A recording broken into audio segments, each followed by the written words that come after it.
ئەمە خۆشویستن و شوێنکەوتنی ئەم پێغەمبەرە نازدارە عەلەیهی سڵات وسەلام لەبەرەوەی خوای پەروەردگار فەرموو بووی قل إن كنتم تحبون الله فاتبعوني يحببكم الله ويغفر لكم ذنوبكم پێیان بڵێ گەر خواتان خۆشەوێ شوێنی من بکەون تا خوای گەورە خۆشی بوێن و لە گوناهەکانتان ببورێ.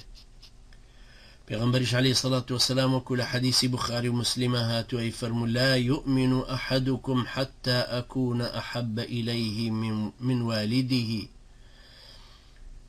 لا يؤمن أحدكم حتى أكون أحب إليه من والده وولده والناس أجمعين. واتەکەستان باوەڕیدا نامەزرێ تا منی لە باوک و کوڕ و هەر هەموو خەڵکی زیاتر خۆش نەوێ. پێغەمبەری پێشەوامان عەلەیهی سڵات وسەلام لە ڕەسەنێتی جوامێری و ئازایەتی و سەخاوەتدا گەنجینەی هەموو ڕەوشتە بەرزەکانی مرۆڤایەتی بوو. هەر کەسەیدی بە سام و هەیبەتەوە تەماشایە کرد ئەوی تێکەڵاوی لەگەڵ دروست دەکرد زۆری خۆشەویست. پێغەمبەری پێشەوا عەلەیهی سڵات وسەلام پەیامەکەی بە تەواوی گەیاند ئومەتەکەی پێکەوە ناو خستێ سەر ڕاستەڕێ و ئامۆژگاری کۆتاییدایە. دڵ و دەرونی یاوەرانی وەکو یەک لێ کرد و ڕاوبۆچوونی هەمووانی کردەیەک.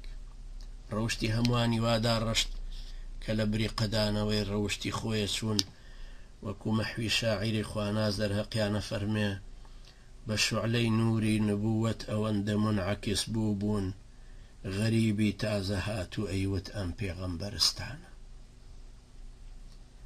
هەر بۆیە پێش ئەوەی بچنە قەڵاو قولەی میلەتانەوە بیانگرن توانیان بچنە ناو دڵ و دەرونیانەوە و ئاوە ئاسان توانیان خەڵکی لە پەرستنی مرۆڤی وەکو خۆیانەوە دەربێن و بیان خەنە سەر پەرستنی خوای پەروەردگاری هەمووان.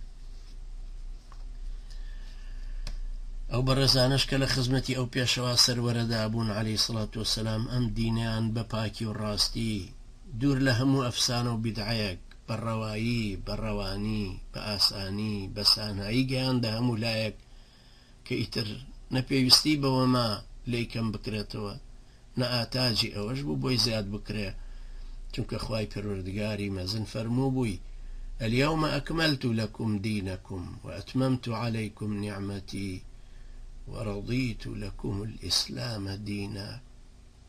ئەمڕۆ دینەکەم بۆ تەواو کردوون و نعمەتی خۆم بە تەواوی بەسەرا ڕشتون و ڕازی بووم کە ئیسلام بەرنامەی ژیانتان بێ. پێغەمبەری نازدار عەلەیهی سڵات وسەلام لە حەدیثی صحیحی لای ئیمامی ئەحمەد فەرموو إنما بعثت لأتمم مكارم الأخلاق من تەنها بۆ ئەوە هاتووم تا گەنجی ڕەوشتەکان پڕکەم. ئەمە ڕەوشتی پاک و بەرز و نمونەیی پێغەمبەری پێشەوا و سەروەر و سەردارمانە کە خوای گەورە و کارزان پەسەندی کردووە و فەرمانی بە ئێمەش کردووە کە شوێن پێی هەڵگرین و پێوەی پابند بین. لقد كان لكم في رسول الله أسوة حسنة. بەڕاستی نمونەی پێشەوایەتی و اقتیدا پێکردنی جوانتان لە پێغەمبەری خوادا بۆ دیاری کراوە.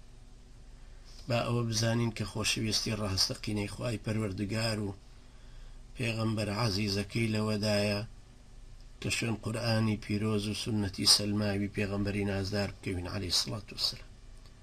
قسەی هیچ کەس نەخەینە پێش فەرمایشتی ئەوان وەکو خوای پەروەردگار فەرمانی پێداوین و فەرموویەتی یا ئەیوهە الذین آمنوا لا تقدموا بین یدی الله ورسوله واتقوا الله. بە ئەو کەسانی باوەڕتان هێناوە ڕاوبۆچوونی خۆتان مەخەنە پێش ئاڕاستەی خوا و پێغەمبەرەکەیەوە و لەخوا بترسن. ئەمە ئەم پێغەمبەرە نازدارە بوو کە دینەکەی پێگەیاندین. ئەمەش ئەو دینە بوو کە خوای پەروەردگار بە لوتفی خۆی بۆ ئەم مرۆڤایەتی ناردوو بەم دەست پاکە ئەمینەدا ناردی بۆ هەموو کۆمەڵگەی بەشەریەت. ئەم پێغەمبەرە نازدارەی نەبردەوە لای خۆی هەتاوەکو وەکو بانگەوازێک لە مەککەوە هێنایی وەکو کۆمەڵگەیەک لە مەدینە دروستی کردو وەکو دەوڵەت و سیستمێک لە مەدینەدا کردی بە واقع و ئەم دەوڵەتەش پەیامی خواناسی و تەوحید و جیهادی گەیاندە سەراسەری هەموو دنیا. خوایە بە لوتف و بەزەیی خۆت خۆشەویستی خۆت و پێغەمبەرە بەڕێزەکەت خۆشەویستی یاوەرانت لە دڵمانە بچەسپێنە و لە ڕۆژی دوای شابمان خەرە بەرتکای ئەو. وصلى الله على محمد وعلى آله وصحبه وسلم تسليما. والسلام عليكم ورحمة الله وبركاته.